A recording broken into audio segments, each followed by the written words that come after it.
сезгә бик үзенчәлекле спектакль күрсәтәчәкбез. Димәк, бүген сәхнәгә чыгачак артистлар, алар исәмсез интервью алдылар. Менә үзләренең замандашларыннан, яшьтәшләреннән, ягъни яшьләрдән, очраклы кешеләрдән, яисә үзләренең танышларыннан һәм аларның татар теленә мөнәсәбәтен белделәр. Кешеләр алар аноним калды, алар үзләрен белдерергә теләмиләр, хәтта нинди профессиядан, кайда укыганнарын. Бүген безнең сәхнәдә күбесенчә Казан дәүләт колледжы, театр училищесы актерлары.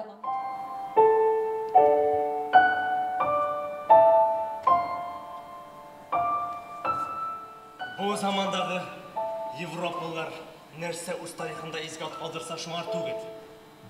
Нәрсәле бүгендә тамак туйдырса шуңар тотыналар. Һавада шаң кошлар шахы-шахинәне атып төшерделәр. Бүген мин сиңа беләсеңме, менә 40 ел стажлы укып башлангычларда белем биргән. Яшь вакытында инде авылда эшләгән, кияүгә чыккач инде шәһәр мәктәбенә килеп эшли башлаган. Менә бүген көндә аның татар теленә булган мөнәсәбәте бик тәрнүле. Безнең җаныбыз тәртип радиосы өчен янып йөри. Хәтта менә әлеге радио мисалында да Нәфисә апайым татар телендә чыгучы менә шул кадәр халыкчан татар милли җанлы радио бүген көндә авыр хәлдә. Менә ул 93.5 FM ешлыгында эшләүдән туктаган көнне син белсәң ничек йөрәкләрнең әрнүен.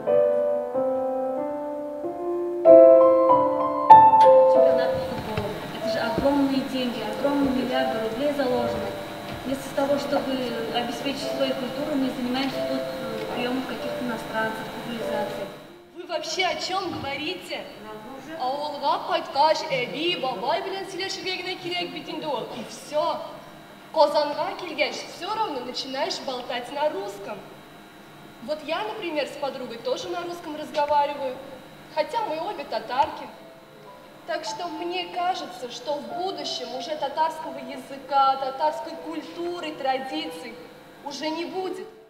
Балаларга татар теле кирәк түгел дип уйлыйлар инде, тияниләр, әби бабайлар инде. Аларга рус теле кирәк дип, татар теле кирәк түгел дип әйтәләр. Менә начар инде алай яранмый инде. Ну, нишләтәсең инде. Әби бабайлар шунда китте инде хәзер. Также, когда я приезжаю в европейскую страну, я говорю на английском языке. Хотя английский у меня менее чист, чем татарский. И никто надо мной не смеется. Все только рады слушать меня и поддерживать. А тут, получается, я должна знать язык, а вдруг так сложились обстоятельства. А если я хочу знать язык, но вы мне не даете ту поддержку и не усмехаетесь надо мной со своей высокой менгалик традицией, колокольни, я, естественно, закрываюсь и разговариваю только с теми, кто меня понимает и поддерживает. Вот мой батя, да, царство ему небесное. Ну, знаешь же его, да, деревенский парнишка, в деревне родился, закончил там школу, обучался он там на татарском, друзья были все татары. Потом закончил школу, переехал в город, поступил в институт, а там уже все, обучение, да, на русском, окружение, да, все друзья опять-таки русские, большинство там, да. Он, знаешь, он привык у себя в деревне там Кушерга, Булерга, а тут уже все, это не канал. Даже когда пацаны с пацанами решали вопросы, он просто был не в теме. Наверное, поэтому он уже со мной с детства разговаривал на русском языке. Создавать свои институты, чтобы, например, свободно общаться с турками. Возможно, нас обвинят в экстремизме. Скажут, что мы отвернулись от России. Но если Россия не поворачивается к нам, если она искусственно насаживает нам свои институты, вот нафига нам это ЕГЭ? Мне кажется, в Татарстане могла быть и своя система образования. Поэтому,